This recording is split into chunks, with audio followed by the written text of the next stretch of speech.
हाँ ना मजा ले ले मजा ले ले मजा ले ले ले ले वो मजा ले ले मजा ले ले मजा ले ले। हाँ ना मजा ले ले मजा ले ले मजा ले ले ले ले वो मजा ले ले मजा ले ले मजा ले ले। आना मजा ले ले रे मोर कारी पोई दू दिन के जुवानी रे तय मजा ले ले। आना मजा ले ले रे मोर कारी पोई दू दिन के जुवानी रे तय मजा ले ले। आना मजा ले ले आना मजा ले ले ले ले ना मजा ले ले।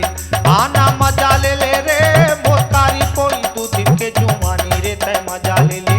आना मजा ले ले रे मोर कारी पोई दू दिन के जुवानी रे तय मजा ले ले।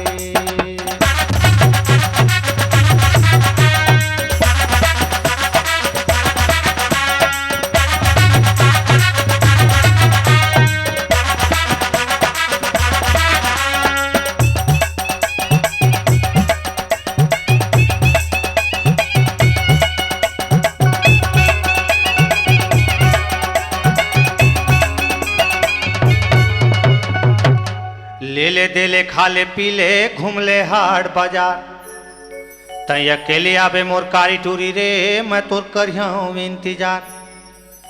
ले ले दे ले खा ले पी ले घूम ले हाट बाजार काली तई अकेले आवे मोर करेला रे मैं तोर करिया इंतजार तोर करिया इंतजार।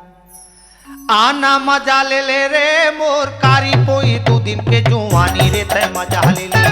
आना मजा ले ले रे मोर कारी पोई दू दिन के जुवानी रे तय मजा ले ले। आना मजा ले ले ले ना मजा ले ले ले रे मजा ले ले। आना मजा ले ले रे मोर कारी पोई दू दिन के जुवानी रे तय मजा ले ले। आना मजा ले ले रे मोर कारी पोई दू दिन के जुवानी रे तय मजा ले ले।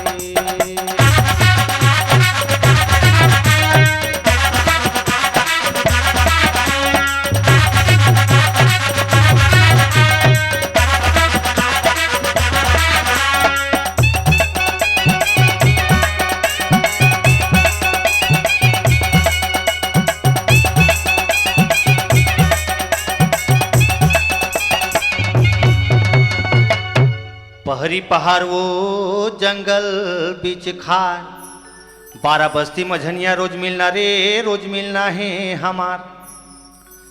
पहरी पहाड़ वो मोर करेला रे औ जंगल बीच खार 12 बस्ती मझनिया मोर गोलै छी रे रोज मिलना है हमार रोज मिलना है हमार तोर मोर मिलना है हमार।